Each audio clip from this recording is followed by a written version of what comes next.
Bonjour tout le monde, je m'appelle Alain Robitaille, je suis président de la section locale de Montréal pour le syndicat des travailleurs et travailleuses des postes. On est aujourd'hui le 30 juillet 2021 et je prends parole aujourd'hui pour vous donner la position de vos représentants de la section locale en lien avec la proposition d'entente de principe sur la prolongation de 2 ans de notre convention collective. On s'est rencontrés, on a discuté et on a de façon unanime pris position en faveur d'un vote oui pour l'entente de principe, donc d'une prolongation de notre convention avec les ajouts qui ont été négociés au niveau national. On l'a fait dans un contexte précis, on a évalué plusieurs items, on va parler d'un plus spécifique, la Banque postale présentement. Qui a motivé grandement notre choix dans un contexte de pandémie qui joue quand même un rôle, puis une conjoncture là, en lien avec l'apostolette qui est importante aussi à rappeler. Il y a d'autres éléments sur lesquels on s'est penché. Et plutôt que le mettre dans cette vidéo-ci, on va faire quelques publications. Donc, on va vous inviter à regarder les bulletins. On va expliquer les réflexions qu'on a eues sur quelques autres aspects de l'entente de principe. Donc, on vous invite à vous tenir au courant de ces publications-là. C'est un vote qui est important et ça vaut la peine de lire quelques documentations en lien avec ça pour vous faire une tête. D'abord, le système postal présentement, le nôtre, comme plein d'autres à travers le monde, c'est quoi la réalité de nos systèmes postaux? C'est que l'apostolette diminue. L'apostolette, c'est un produit qui, pour les différents systèmes postaux, est un produit qui est rentable. Ça prend peu d'espace, ça a un format bien régulier, une lettre, court et long, un grand format, des machines qui sont très adaptées à ça. Et ce produit-là, qui est rentable, est en déclin depuis des années. Se stabilise, mais est toujours en déclin.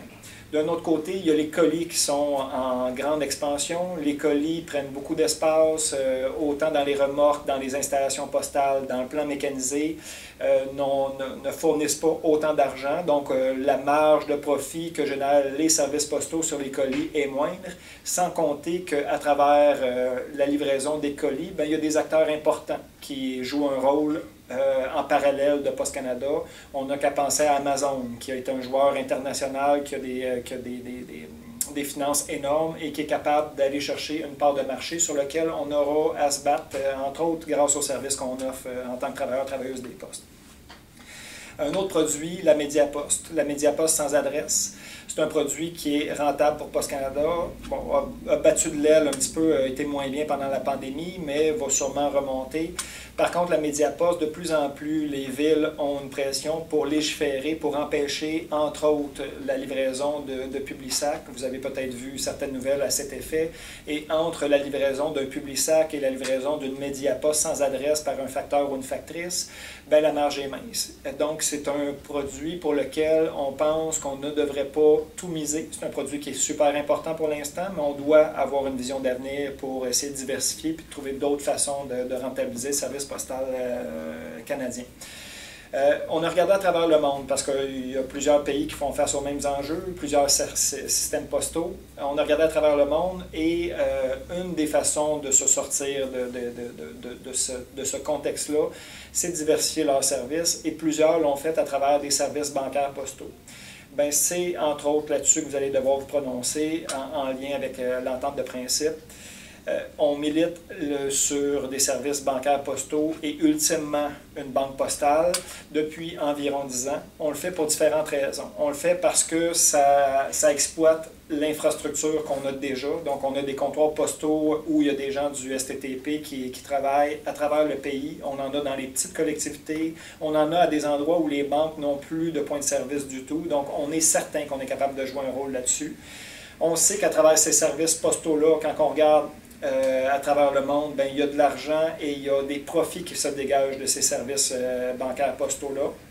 D'autant plus que les grandes banques font des profits énormes, voire indécents, même année après année, sur les gens qui utilisent leurs services. Et on pense pouvoir jouer un rôle pour la population à travers ça.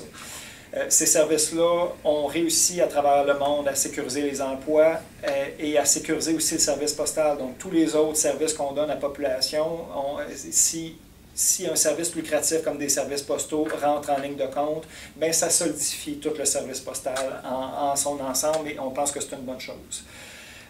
Pour nous, c'est sûr que l'idéal, c'est une banque postale à part entière. Ce n'est pas là-dessus présentement le projet, c'est pour l'instant des services bancaires postaux. Ceci étant dit, il y a à travers le monde des pays qui ont fait des partenariats aussi avec des banques existantes et c'est des partenariats qui ont très bien fonctionné. Ce qu'on souhaite, le service bancaire, les services bancaires vont aller de l'avant d'une façon ou d'une autre, là, peu importe le choix que vous allez faire sur l'entente de principe. Par contre, l'entente de principe va permettre une stabilité et c'est ce qu'on souhaite pour les 2 prochaines années. C'est des 2 années cruciales pour que ce projet-là de service bancaire aille de l'avant et fonctionne bien. S'il fonctionne bien, bon, c'est parti à l'état de projet, pilote dans certaines municipalités. Et ce projet-là va s'élargir de façon nationale pour offrir des services beaucoup plus larges. Et on souhaite aussi avoir une stabilité non seulement pour le projet, mais aussi pour la population, pour qu'elle fasse confiance aux services bancaires postaux qu'on va offrir à travers ce projet-là.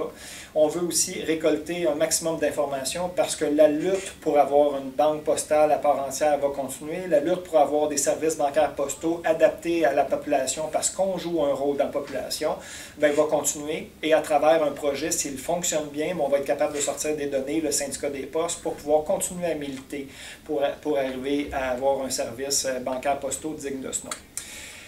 Autre chose qui rentre en ligne de compte, la pandémie. On sort un petit peu de la banque postale. Le contexte de la pandémie a fait en sorte que les finances de Poste Canada, pour l'instant, vont moins bien. Poste Canada fait des déficits au lieu des profits. On pourra dire que ces déficits-là sont à cause de la mauvaise gestion de Poste Canada ou non. Ça, à mon avis, peu d'importance. Parce qu'au bout de la ligne, si on négocie avec un employeur qui est déficitaire, ben ça reste quand même que leurs finances sont déficitaires, même si on ressasse le passé et qu'on se dit qu'ils n'ont pas fait les bonnes choses. Ce qu'on souhaite, c'est d'être face à une entreprise qui soit viable, profitable à long terme. On ne souhaite pas avoir des déficits répétés parce qu'on se rappellera, il y a encore peu de temps, le gouvernement conservateur d'Harper a tenté par une réduction des services offerts à la population de privatiser le service postal. C'était à peine déguisé.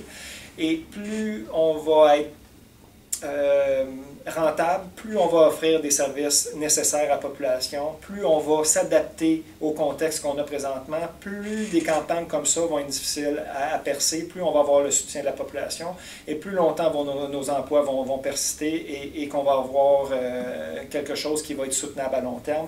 Et c'est un petit peu ce qu'on souhaite faire à travers ces nouveaux services-là bancaires postaux. L'entente de principe, on ne se cachera pas, elle ne répond pas à toutes vos attentes. On en est bien conscient. Elle ne répond pas non plus à toutes nos attentes en tant que représentants syndicaux. Ceci étant dit, on penche de la balance de voter pour cette entente de principe-là parce qu'elle permet, peu importe l'emploi que vous avez, elle permet une perspective d'avenir pour nos emplois futurs, pour le maintien de ces emplois-là et aussi pour l'amélioration de nos emplois dans le futur et de nos conditions de travail. On pense que cette opportunité-là qu'on travaille depuis 10 ans, pouvoir se prononcer sur un service bancaire postal, on pense que cette opportunité-là va prendre possiblement des années à revenir. Donc ce vote-là que vous avez, c'est un vote qui est crucial, qui est important parce que peut-être qu'on n'aura pas l'opportunité de sitôt, on n'est pas devin, mais il y a des maudites bonnes chances, ça prenne du temps avant qu'on puisse se repencher sur cette question-là. Ceci étant dit, on a tous des positions qui diffèrent par rapport à cette entente de principe-là. L'important, c'est d'en faire un débat qui est sain, un débat d'idées, un débat qui est d'arguments. À travers un débat respectueux, je pense qu'on va sortir beaucoup plus fort à travers cette épreuve-là importante qu'on a à faire. Ceci étant dit, votre section locale et leurs représentants, dont je fais partie, ont pris position en faveur de ce vote crucial-là, vous incite à voter pour cette entente de principe-là. Maintenant, le choix vous revient. Je vous souhaite à tous une bonne journée. Solidarité.